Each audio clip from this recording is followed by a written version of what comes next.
መለኮታዊ ክብር የተሰጣት የነጃሽ ውርስ የቢላል አገር የኡማ የመን ምድር ነች። ይህን ካርዳችን ዛሬው ሌላው ቀምቶ አግላይ ፖለቲካን እያወራ አግላይ አስተሳሰብን እየከተተ ለሷ እሱ ዘብ እንደሆነ ሲናገር በምናይበት አሳፋሪ ወቅት ላይ እኛ ሙስሊሞቹ እኛና ኢትዮጵያን መነጋገር ዳግም በእኛ ላይ ግዴታ ይሆናል።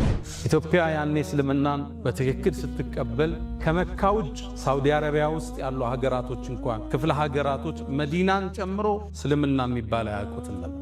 አሁን የነቢዩን መናገሻ መዲነቱል ሙነወራ ከሷ በፊት 7 ዓመት በፊት እስልምና ኢትዮጵያ ውስጥ ገብቷል። ኳታር እስልምና ከመግባቷ 13 ዓመት በፊት ኢትዮጵያ ውስጥ ገብቷል። ያሁኗ ዩናይትድ አረብ ኤሚሬትስ ዱባይ ውስጥ እስልምና ከመግባቱ 15 ዓመት በፊት ኢትዮጵያ ውስጥ ገብቷል። ኢራቅ ውስጥ እስልምና ከመግባቱ 20 ዓመት በፊት ኢትዮጵያ ውስጥ ገብቷል። ጎረቤት ሀገር ግብፅ ውስጥ እስልምና ከመግባቱ በፊት 30 ዓመት በፊት ኢትዮጵያ ውስጥ እስልምና ተገብቷል። በል በጣም ይግረማችሁ ያሁኗ ቱርክ እስልምና ከመግባቱ 405 ዓመት በፊት እስልምና ኢትዮጵያን ተቀላቀለ።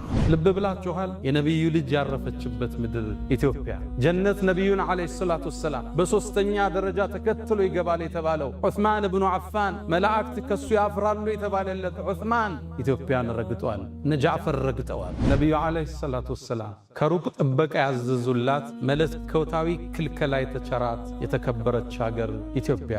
እሷ ውስጥ ፍትህ የማይዛነፍበት ንጉሥ አለ። እሷም የእውነት ምድር ነው የተባለች ምድር ኢትዮጵያ በርካታ ምሁራንን ያወጣች ልሂቃንን ያመረተች በርካታ ዑለሞችን ያወጣች በርካታ ኡስታዞችን የወለደች ማሐፀነ ለምለም ኢትዮጵያ።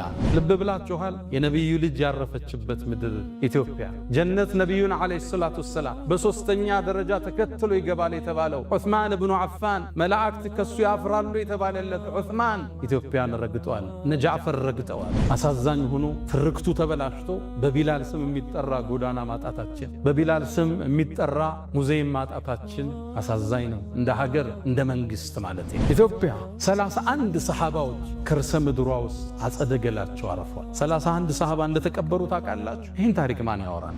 በርካታ ሰሃባዎች እትብታቸው የተቀበረበት የተወለዱበት መሬት ነው ኢትዮጵያ። ለእኛ ኢትዮጵያ ቀላል። ይህን ታሪኳ ግን ዛሬ ተቀብሮ አግላይ ጸሐፊዎች ጽፈዋት ኢትዮጵያ የሆነ ቀለም እንድትዝ የሆኑ ሰዎች ውርስ ብቻ እንድትመስል አንዱ መጤ ሌላኛው ደግሞ ባለርስት ተደርጎ እንዲታሰብ ተደርጓል። አክሱምን ትመርጥና የሐረርን ግንብ ትረሳል። ላሊበላን ታነሳና ሶፍ ዑመር ዋሻን ትዘነጋለ። ሶፍ ዑመር ዋሻ በዓለም ዩኔስኮ የተመዘገበ ትልቅ ታሪካችን ግን ሶፍ ዑመር አሕመድ ስለሚባሉ የታሪክ ክፍል ታረጋቸው አልፈልግም። ሚኒሊክ ብለህ ታገዝፈውና ኢማም አሕመድ ሲመጣ ደግሞ ግራኝ የሚል ታፔላ ትሰጠዋል። በዚህ መልኩ ሀገራት እየተዘለለ እየተመረጠ የተወሰኑ ሰዎች ብቻ የሚታወሱበት ሌሎች የተደፈቁበት ሀገር መሰረት። ይሄ የታሪክ ትርክትና አስተሳሰብ ነው ዛሬ አክሱም ላይ ያሉ ወንድሞቻችንን መከራ እያበላቸው ያሉ። ሙስሊሞቹ እዛው ተወልደው ቋንቋቸው እዛው እትብታቸው እዛው ተቀብረው ዛሬ ለመቀበር 30 እና 50 ኪሎ ሜትር ከከተማዋ መውጣት ይጠበቅባቸው። ይሄ ትርክት ይሄን አስተሳሰብ ፈጥሮ አለፈ። ይሄ ቅድም ያወራሁት የታሪክ አጻጻፍ ሂጃብ እህቶቻችን ለብሰው እንዳይሰግዱ ስንክሳር ሆኗል። አሁን በየፖለቲካው ምህዳር የምታዩት ንግዱ ቦታ ላይ የምታዩት ክፍተቶች ሁሉ የዚህ አስተሳሰብ ውጤት ነው። ከፈሎ መጤ ከፈሎ ደግሞ ባላለ። እዚህ ሀገር ቀድሞ የገባው ማን ነው? ክርስትና ወይስ እስልምና? ከሰሜኑ አካባቢ ክርስትና ቀድሟል።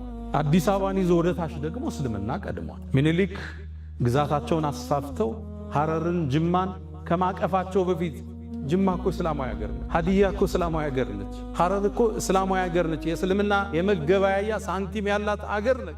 የራሷ ጦር ያላት ክፍለ ጦር ያላት ሀገር እኮ ነች። እሷን ስታቅፋት እስልምና ቀድሞ ነበር እዛ ውስጥ። ስለዚህ አዲሷ ኢትዮጵያ ውስጥ የሆነ ቦታ ላይ ቀድሞ ይገባል፣ የሆነ ቦታ ደግሞ ቀድሞ ሌላ ሃይማኖት ገብቷል። የሁለቱ ውህደት ነው። እንደ ድሮው አንዱ አንዱን ደፍቆ የሚኖርበት ታሪክ አክትሟል፣ ተቀብረዋል። አሁን ሁሉ ጋር አቅም አለ፣ ሁሉ ጋር ቁጥር አለ፣ ሁሉ ጋር ጉልበት አለ። አሁን የሚነሳው ክፍተት፣ አሁን የሚነሱ ግጭቶች እንደ ድሮ በቀላሉ የሚቆሙ አይደለም። ውድመቱ ከባድ ነው። የሚያዋጣን አንድ ነገር ብቻ፣ መደመር፣ መሰላሰል፣ መሰባጠር፣ አብሮ መጓዝ፣ መጣመር ብቻ። ተባብረን እንደግ ስትል የእናንተም የእኛም አገር ነው። ሁሉም እኩል ነፃነት አግኝቶ ሁሉም ቤተ እምነቱን ገንብቶ ሁሉም ሃይማኖቱን በነፃነት አድርጎ ከዛ በኋላ ያለውን በእውቀት እንደኛኝ ያና ሃይማኖት ከኔጋ በእውቀት አውርደን እውቀት ሲያሸንፍ አባል ይሆን።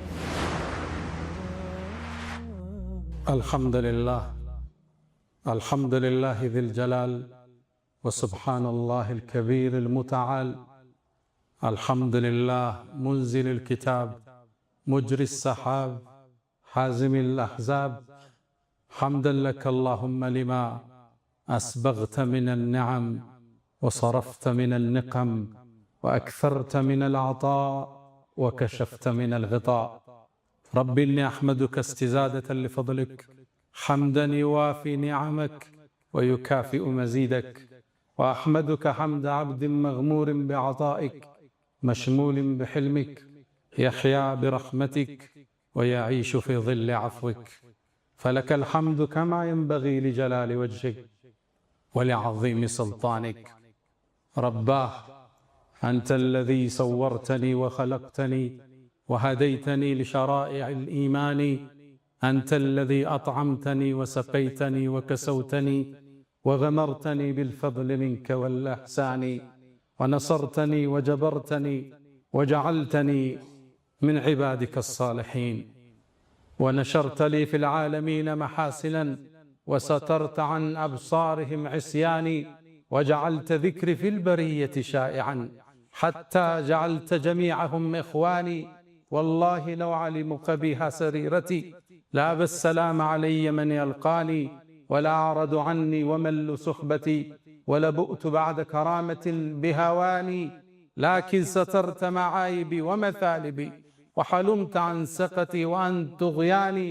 فلقد مننت علي رب بأنعم ما لي بالشكر أقلهن يداني، فلك المحامد والمدائح كلها بخواطري وجوارحي ولساني. أشهد أن لا إله إلا الله ولي الصالحين وحده لا شريك له، له الملك وله الحمد وهو على كل شيء قدير. عز وارتفع على العرش استوى، له ما في السماوات وما في الأرض وما بينهما وما تحت الثرى، وهو على كل شيء شهيد. وأشهد أن سيدنا وإمامنا وقرة أعيننا محمدا عبد الله ورسوله وخيرته من خلقه وأمينه على وحيه، بعثه الله بين يدي الساعة بشيرا ونذيرا وداعيا إليه بإذنه وسراجا منيرا، فتح الله به أعينا عميا وآذانا سما وقلوبا غلفا، وتركنا على المحجة البيضاء ليلها كنهارها لا يزيغ عنها إلا هالك. يا من تحبون النبي محمدا صلوا عليه وسلموا طول المدى، فصلاتكم وسلامكم نورا لكم بأمسكم وبيومكم ولكم غدا. إن الصلاة على النبي وآله يشدو بها من شاء أن يتعطر، صلوا على خير البرية تغنموا 10 يصليها المليك الأعظم، من زادها ربي يفرج همه والذنب يعفى والنفوس منعم، بأبي أنت وأمي يا خير الورى، فصلاة ربي والسلام معطر. عباد الله، أوصي نفسي الخاطئة وإياكم بتقوى الله، ولقد قال تعالى: ولقد وصينا الذين أوتوا الكتاب من قبلكم وإياكم أن اتقوا الله، يا أيها الذين آمنوا اتقوا الله حق تقاته ولا تموتن إلا وأنتم مسلمون. يا أيها الذين آمنوا اتقوا الله وقولوا قولا سديدا يصلح لكم أعمالكم ويغفر لكم ذنوبكم، ومن يطع الله ورسوله فقد فاز فوزا عظيما. معشر المؤمنين، ባለን አጭር ሰዓት ከፊት ለፊት ያለውን ደመና እየተጠባበቅን ስለ ውዷ ሀገራችን ስለ ኢትዮጵያ እናወራለን። ኢትዮጵያ የበርካታ ብሔር ብሔረሰቦች ምድር፣ ቀለመ ብዙ፣ ብሔረ ብዙ፣ ቋንቋ ብዙ ኢትዮጵያ አላህ ከርሰ ምድሯንም ሆነ ገጸ ምድሯን የባረከላት የረድኤት ምድር፣ ኢትዮጵያ ውስጥ ከኢትዮጵያ ወጣው የሚፈሱ ከ10 የሚበልጡ ወንዞችን የያዘች ሀገር ትራንስ ባውንደሪ ይሏታል። ወደ ኢትዮጵያ የሚፈስ ወንዝ የለም ከኢትዮጵያ የሚወጣ ቢሆን እንጂ። ኢትዮጵያ ከ30 የማያንሱ ስመጥር ሐይቆችን የያዘች ምድር። ሳውዲ አረቢያን ብንወስ አንድ ሐይቅ የላትም። ኢትዮጵያ ግዙፉን ጣናን ጀምሮ ስመጥር 30 ሐይቆችን አላህ የሰጣት የባረካት ምድር። ኢትዮጵያ ስምጥ ሸለቆ ማለፊያ የሆነች በርካታ ማዕድንን፣ ነዳጅን፣ ወርቆችን፣ አልማዞችን የያዘች የተባረከች ምድር ኢትዮጵያ። ኢትዮጵያ ከ2000 በላይ በስም የሚታወቁ ተራሮችን የያዘች ሀገር። ወራሪዎች እንኳን መጥተው ሊወሯት ሲሉ አረበኞቹ ሸሂዶቹ ብቻ ሳይሆን ተራሮቹም አብረው ተዋድቀውላቸዋል። ለጠላት አልተመቹም የተባለላት ሀገር ኢትዮጵያ። ኢትዮጵያ የነጃሺ መናገሻ፣ የቢላል ምድር፣ የኡሙ አይመን አፈር ኢትዮጵያ። ኢትዮጵያ እሷን ካልነኳችሁ እንዳትነኩት ሲሉ ነቢዩ ዓለይሂ ሰላቱ ወሰላም ከሩቅ ጥበቃ ያዘዙላት መለኮታዊ ክልከላ የተቸራት የተከበረች ሀገር ኢትዮጵያ። ኢትዮጵያ እሷ ውስጥ ፍትህ የማይዛነፍበት ንጉሥ አለ። እሷም የእውነት ምድር ነው የተባለች ምድር ኢትዮጵያ። ኢትዮጵያ በርካታ ምሁራንን ያወጣች፣ ልሂቃንን ያመረተች፣ በርካታ ዑለሞችን ያወጣች፣ በርካታ ኡስታዞችን የወለደች ማኅፀነ ለምለም ኢትዮጵያ። ኢትዮጵያ አላህ ዘንድ የተለየ ቦታ ያላት የመጀመሪያው የስደት ምድር የቢላል አፈር ኢትዮጵያ። ይቺ ሀገር ለሌላው ዘፈን ማሻሻጫ ልትሆን ትችላለች፣ ለሌላኛው ደግሞ የፖለቲካ ፓርቲ ውድድር ማጣፈጫ ቅመም ልትሆን ትችላለች። ለኛ ግን መለኮታዊ ክብር የተሰጣት የነጃሺ ውርስ የቢላል አገር የኡሙ አይመን ምድር ነች።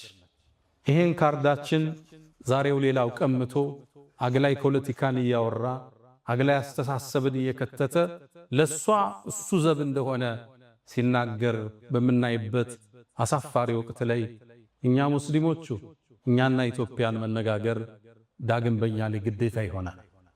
እንደምታውቁት ነቢዩ ዓለይሂ ሰላቱ ወሰላም የአብርሃምን መንገድ ለማስቀጠል፣ የሙሳን ፋና ለማስቀጠል፣ የኢየሱስን መንገድ ለማስቀጠል ጥሪውን ይዘው መካ ላይ ሲነሱ መካ ለሳቸው ምቹ አልነበረች። ባልደረቦቻቸው ወደ የት ይሸሹ? ነቢዩም ዓለይሂ ሰላቱ ወሰላም ከወሕይ ተነገራቸውና ወደ ዝች ምድር ወደ ኢትዮጵያ እንዲሰደዱ ሰሃባዎች ተወሰነ። ጃዕፈር እየመራቸው የመጀመሪያው ቅፍለት ወደ ዝች ሀገር ተመመ፣ ወደ ኢትዮጵያ። ኢትዮጵያ ያኔ እስልምናን በትክክል ስትቀበል ከመካ ውጭ ሳውዲ አረቢያ ውስጥ ያሉ ሀገራቶች እንኳን ክፍለ ሀገራቶች መዲናን ጨምሮ እስልምና የሚባል አያውቁትም ነበር። አሁን የነቢዩን መናገሻ መዲነቱል ሙነወራ ከሷ በፊት 7 ዓመት በፊት እስልምና ኢትዮጵያ ውስጥ ገብቷል። ኳታር እስልምና ከመግባቱ 13 ዓመት በፊት ኢትዮጵያ ውስጥ ገብቷል።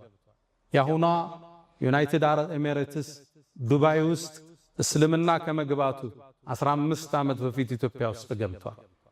ኢራቅ ውስጥ እስልምና ከመግባቱ 20 ዓመት በፊት ኢትዮጵያ ውስጥ ገብቷል። ጎረቤት ሀገር ግብፅ ውስጥ እስልምና ከመግባቱ በፊት 30 ዓመት በፊት ኢትዮጵያ ውስጥ እስልምና ተገብቷል።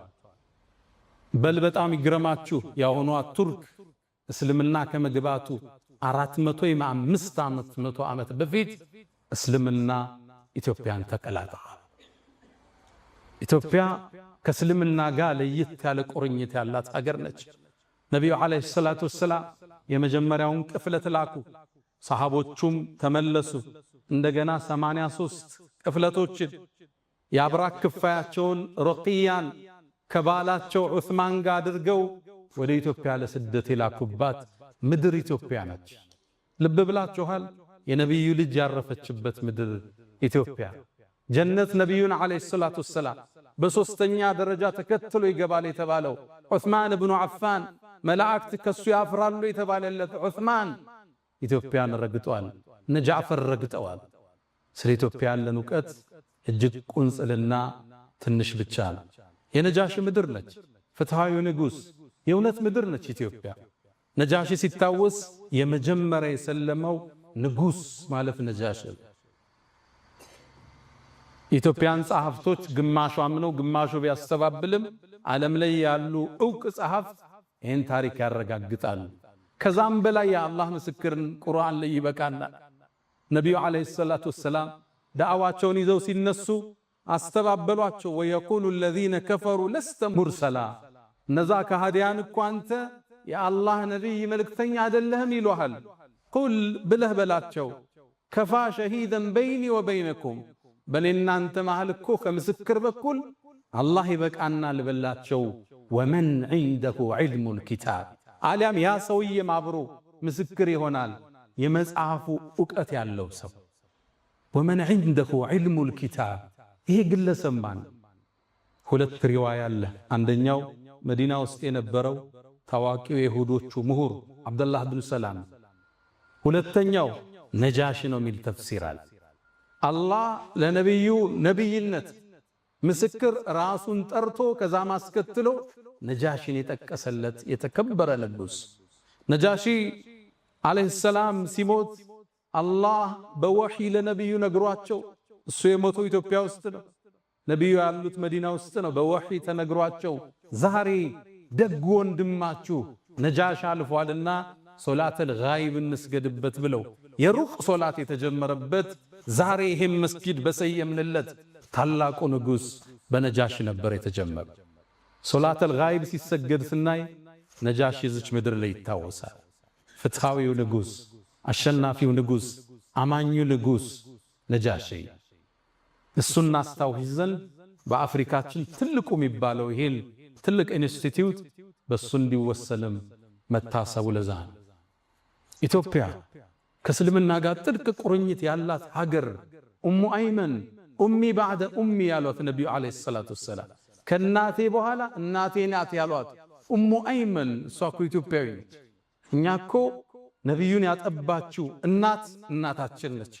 በነቢዩ ደም ውስጥ የሀበሻ ደም አለ። እኛ ከነቢዩ ደም ጋር ተቀላቅለናል። ከጅማታቸው ጋር አብረን ተሰፍተናል።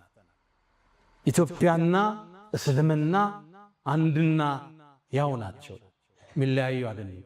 ኢትዮጵያ የቢላል ምድር ነች። የነቢዩ ዓለይሂ ሰላቱ ወሰላም የመጀመሪያው ሙአዚን ቢላል ረዲየላሁ ተዓላ አንሁ። ምን ነው ቢላል ኮቲህን ጀነት ውስጥ ሰማሁት እሳ የተባለለት ቢላል። የሰው ልጆች ሁሉ ጀነትን ይናፍቃሉ። ጀነት ደግሞ ምትናፍቃቸው ሰሃባዎች አሉ ተብለው ከተጠቀሱት ውስጥ አንዱ ቢላል ይገኝበታል። እኛ ጀነትን እናፍቃለን፣ ጀነት ደግሞ ቢላልን ትናፍቃለች። የሱ ምድር ነች ኢትዮጵያ።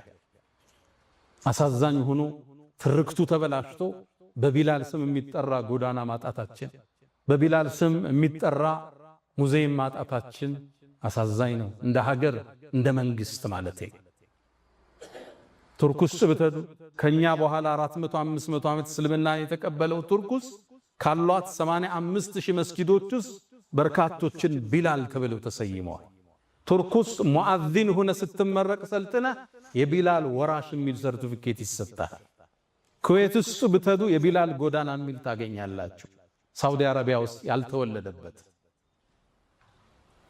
እቺ ምድር ትላልቅ ሰሃባዎችን የነቢዩን ባልደረቦችን ያመረተች ምድር ኢትዮጵያ። ኢትዮጵያ ለኛ ቀልድ አይደለች። ለሌላው ዘፈን ማሻሻጫ ነች፣ ሌላው ስልጣን ማጽኛ ነው፣ ለሌላው የፖለቲካ ካርድ መሳቢያ ነው። ለኛ ግን የነቢዩ አደራ ነች። እኛንን የመጀመሪያው አንሷሮቹ ሙሃጅርና አንሷር እንሰማለን። ከመካ ተሰደዱ ወደ መዲና ስደተኞች አሉ፣ ሙሃጅር አንሷር አሉ፣ ዲኑን የረዱ። እኛንን ግን የመጀመሪያው አንሷሮች ለዚህ የነቢዩ ሰሃባ ባልደረቦች የተቀበልን። ኢትዮጵያ 31 ሰሃባዎች ከርሰ ምድሯ ውስጥ አጸደገላቸው አረፏል። 31 ሰሃባ እንደተቀበሩ ታውቃላችሁ? ይህን ታሪክ ማን ያወራን? ቱርክ ውስጥ አንድ ሰሃባን የተቀበሩ ኢስታንቡል ጫፍ መግቢያ ላይ አቡ አዩብን አልአንሳሪ እዚህ ኹጥባ ላይ አንስተነዋል። ቱርኮቹ ይሄን አንድ ሰሃባ አገኘን ብለው ሱልጣን የሚል የነገስታት ማዕረግ ሰጠውት፣ ዘበኛ አስቀምጠውለት፣ መስጂድ ከጎን ሰርተው አሁን የሚጎበኝ የቱሪስት መስህብ አድርገዋለች። ቻይና ውስጥ ያለው አንድ ሰሃባ ነው። እሱ ግን ተካብዶ ኢንሳይክሎፒዲያ ውስጥ ታገኙታላችሁ። ኢትዮጵያ 31 ሰሃባዎች ያረፉባት ምድር ነች። በርካታ ሰሃባዎች እትብታቸው የተቀበረበት የተወለዱበት መሬት ነው ኢትዮጵያ። ለኛ ኢትዮጵያ ቀላል አይደለች።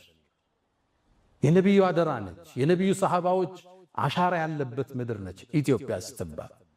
ለሌላው ቀልድ ማጫወቻ፣ ማላገጫ፣ ማዳመቂያ ሊሆን ይችላል። እኛ እንደሷ እንደራደረ መዝቻል። ለኛ ልዩ ሀገር ነች። የመሻይኾች ምድር ነች። የዑለማዎች ምድር ነች። በርካታ ዓሊሞችን ያፈለቀች ሀገር ነች ኢትዮጵያ።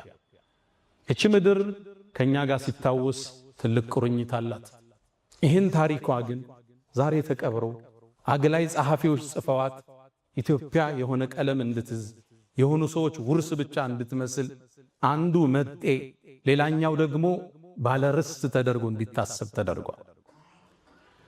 የዘመኑ ምሁራኖች የኢትዮጵያ ታሪክ እንዴት ተጠና ብለው 3 እርከኖችን ያወርዳሉ። አጋጣሚ ዩኒቨርሲቲው እጃቸው ላይ ገባና ሕገ መንግሥትን የማርቀቅ ዕድል እጃቸው ላይ ወደቀና ይችን አገር በወዟት ታሪኳን አጠፉት። ሌላውን አስጠግተው ከፈለውን አገለሉ። ታሪክ የሌላት እምታወዛግል ሰላሟ ሁሌም ስጋት ውስጥ ያለ አገር አደረጓት። አንዱን አገለው አንዱን አቀፉ። የተገለለው እኔስ ማለቱ ሁሌም አይቀር። ታሪክን ሲያጠኑ በ3 እርከን አጠኑት። የመጀመሪያው ሴሌክሽን ይሉታል፣ መምረጥ ታሪክ። ሁለተኛው ኦሚሽን፣ ሌላውን ታሪክ መደበቅ። መደበቅ ያልቻሉትን ደግሞ 3ኛው እርከን ዲሞናይዜሽን፣ ማጨላለም ይባላል። የመጀመሪያው ሴሌክሽን ትመርጣለህ። አክሱምን ትመርጥና የሐረርን ግንብ ትረሳለህ። ላሊበላን ታነሳና ሶፉመር ዋሻን ትዘነጋለህ። ሶፉመር ዋሻ በዓለም ዩኔስኮ የተመዘገበ ትልቅ ታሪካችን ግን ሶፉመር አህመድ ስለሚባሉ የታሪክ ክፍል ልታረጋቸው አልፈለግ። በርካታ ዑለማዎች የወጡበት ያ ዋሻ ዓሊሞች የፈለቁበት ነው። በበርካታ ቋንቋ ኪታቦች የተቀራበት ዋሻ ነው። ግን የታሪክ ፓርት ልታረገው አልፈለግ። እሱ ዘለኸው አልፋ ልትዘለው ደግሞ ያልቻልከውን ታጨላለመዋለህ። ዲሞናይዜሽን ሚኒሊክ ብለህ ታገዝፈውና ኢማም አህመድ ሲመጣ ደግሞ ግራኝ የሚል ታፔላ ትሰጠዋል። በዚህ መልኩ ሀገር አትሰራ። ታሪክ 3 ነገሮች ላይ ይነጥራል። የመጀመሪያ ሂስቶሪካል ፊገር ይባላል። ግለሰቦች አሉ የሚታወቁ የሚነሱ። ሁለተኛው ሂስቶሪካል ኢቨንት አለ፣ የተከሰተ ክስተት አለ እንደ አድዋ አይነት እንደ ሌሎች። ሶስተኛው ሂስቶሪካል ፔሪድ አለ፣ ጊዜ አለ። ሶስቱም ግን ቅድም ባልኳቸው የምርጫ ዘይቤ ተመርጦ የኢትዮጵያ ታሪክ ምንድነው ስትል እየተዘለለ እየተመረጠ የተወሰኑ ሰዎች ብቻ የሚታወሱበት ሌሎች የተደፈቁበት ሀገር መሰረት።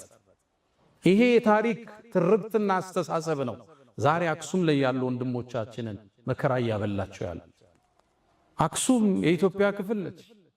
መጀመሪያ እስልምናን የተቀበለ ምድር ነው። ሙስሊሞቹ እዛው ተወልደው ቋንቋቸው እዛው እትብታቸው እዛው ተቀብረው ዛሬ ለመቀበር 30 እና 50 ኪሎ ሜትር ከከተማዋ መውጣት ይጠበቅባቸው። ለምን ስትላቸው አክሱም ዳግማዊ ኢየሩሳሌም ነች ይለዋል። እሺ ኢየሩሳሌም እስራኤል ውስጥ መስጂድ አለ፣ ሙስሊሞች አሉ፣ ሙስሊሞች ይከበራሉ ዋናው ቦታ ላይ። እዚህ ለምን ከለከልካቸው? ሕገ መንግሥቱ የሃይማኖት ነፃነትን አውጇል። አንተ ለምን ነፈካቸው?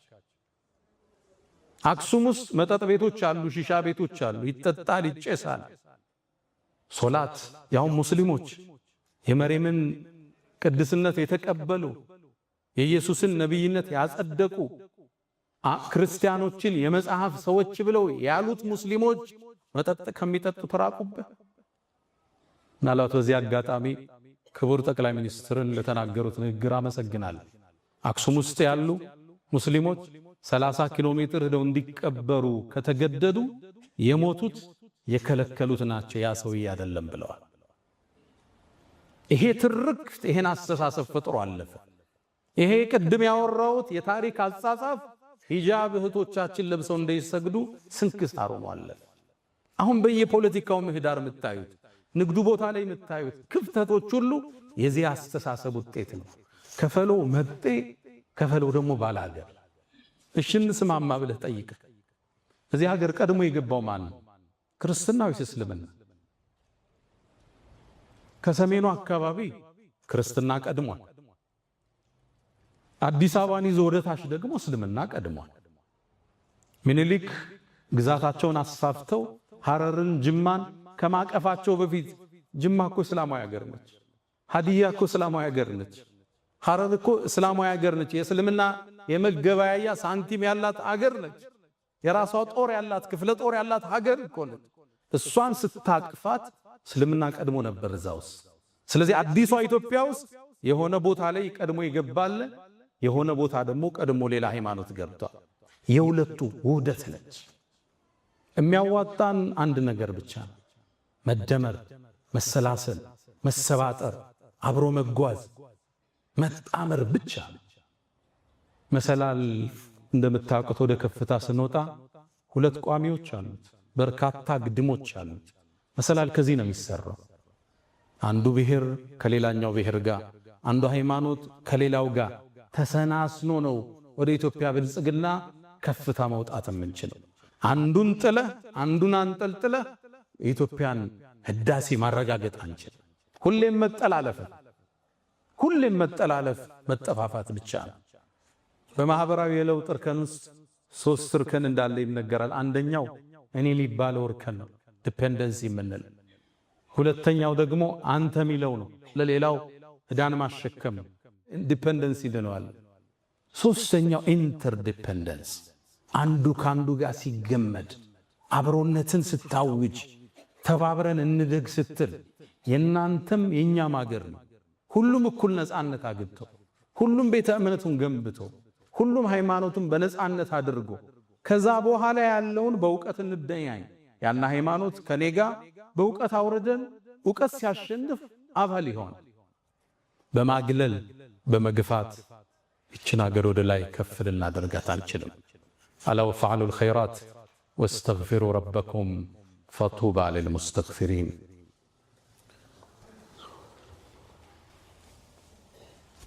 አልሐምዱሊላሂ አላ ኢሕሳኒህ ወሽክሩ ለሁ አላ ተፈዱሊህ ወምትናኒህ ወላ ኢላሃ ኢለላህ ተዕዚመን ሊሻኒህ ወሰለላሁ ወሰለመ ወባረከ አላ ረሱሊህ ወኢኽዋኒህ።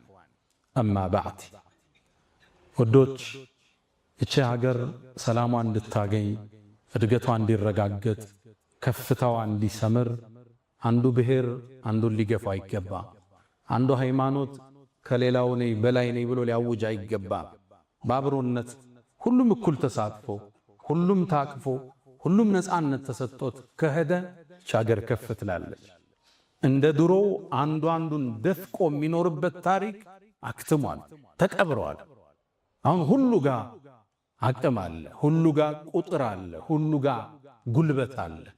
አሁን የሚነሳው ክፍተት፣ አሁን የሚነሱ ግጭቶች እንደ ድሮ በቀላሉ የሚቆሙ አይደለም።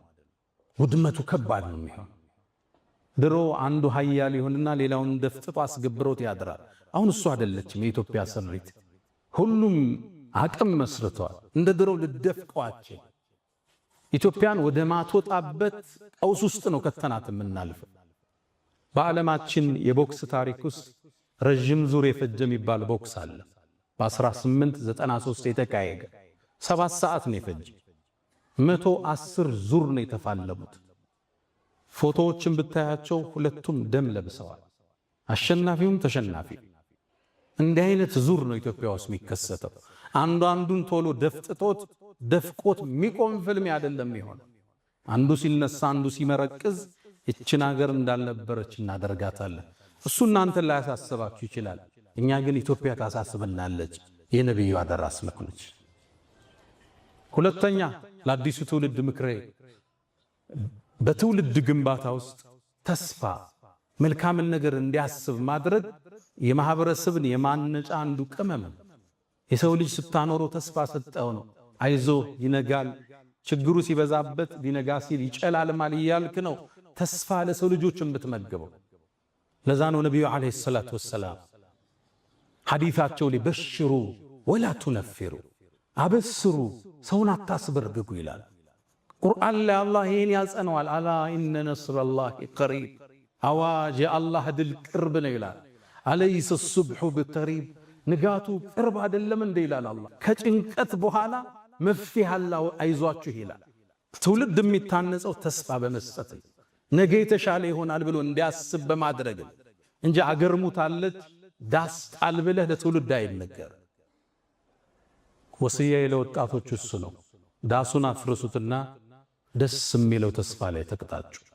እቺ ሀገር የተሻለች ትሆናለች። እቺ ሀገር ከስንክሳሯ ወጣ ወደ ከፍታዋ መውጣቱ አይጠራጠር። ከውልደት በፊት እርግዝና አለ። እርግዝና ምጥ ይበዛዋል። እርግዝና ማቅለሽለሽ አለው። እርግዝና ቦሚት አለው። እርግዝና ወገብ ያማል አስተኙኝ ይላል። እቺ ሀገር በምታደርገው የግንባታ ጉዞ ውስጥ ስንክሳሮች አይጠፋትም። ሙእሚን ግን የነገውን ብርሃን አሁን ላይ ቆሞ የሚያማትር ማለት ትውልድን አገር ፈርሳለች ዳስህን ጣል ተብሎ አይገነባ። ይሄ ማህበራዊ ሳይንስን የማያውቁ ግለሰቦች ናቸው። ትውልድ እንዴት እንደሚታነጽ የሊደርሺፕን ሳይንስ የማያውቁ ገጣሚዎች፣ አዝማሪዎች ናቸው የሚሉት። ብዙ ጊዜ ችግሩ ምንድነው? ታዋቂ ሰው ስትሆኑ ማህበረሰብን አትቀላቀሉ። ይሄ ፈተና ይገጥመን። እኔ ሁሌ እላለሁ ለጓደኞቼ ከእስር በፊት ያለው እኔና ከእስር በኋላ አንድ አይደለም። እስር ቤት ውስጥ ስትገባ ሁሉም ብሔር ስታገኝ ዱርዬውን፣ ባለሀብቱን፣ ኦሮሞውን፣ አማራውን፣ ጉራጌውን አብረህ ስትኖር ስትበላ የኖረኝ ስዕል ግንዛቤላ ከዛ በፊት የነበረኝ አንድ አይደለም። ስትቀላቀለው ማህበረሰቡን በትክክል እቺ ምድር ታውቃታለህ፣ ኢትዮጵያን ትረዳታለህ። ኢትዮጵያ የነብዩ የኛ አደራ ነች። ኢትዮጵያን መጠበቅ፣ ሰላሟን መጠበቅ፣ የጉርብትናን ሐቅ መጠበቅ፣ ለዚች ሀገር እድገት ቅድሚያ ተሰላፊ መሆን የነብዩን አደራ ከመጠበቅ ነው። ኢትዮጵያን ካልነኳችሁ አትንኳት። እሷ የእውነት ምድር ነች። እሷም ውስጥ ሰው የማይበደልበት ፍትሃዊ ንጉሥ አለ። እንድች የተባለች ምድር የለችም ዓለም ላይ። ኢትዮጵያ የነብዩ አደራ፣ የሰሃቦቹ ውርስ፣ እትብታቸውም አጸደቀላቸውም ያረፈችባት ታላቅ ምድር ኢትዮጵያ። እኛ አንድ ከሆነ ከተሰባጠርን ከተግባባን ይችን ሀገር ወደ ከፍታ ማውጣታችን የሚቀር አይደለም።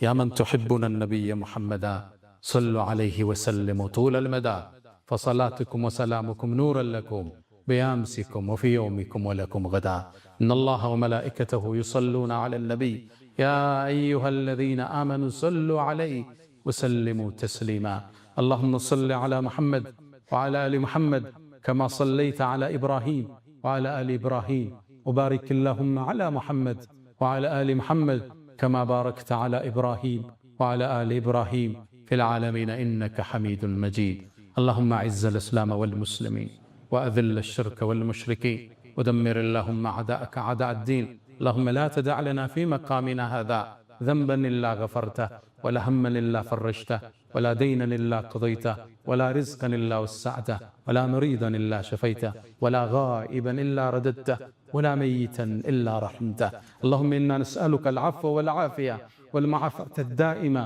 في الدين والدنيا والآخرة اللهم إنا نعوذ بك من زوال نعمتك وتحول عافيتك وفجاءة نقمتك وجميع سخطك يا أرحم الراحمين اللهم ربنا آتنا في الدنيا حسنة وفي الآخرة حسنة وقنا عذاب النار ألا فأقم الصلاة.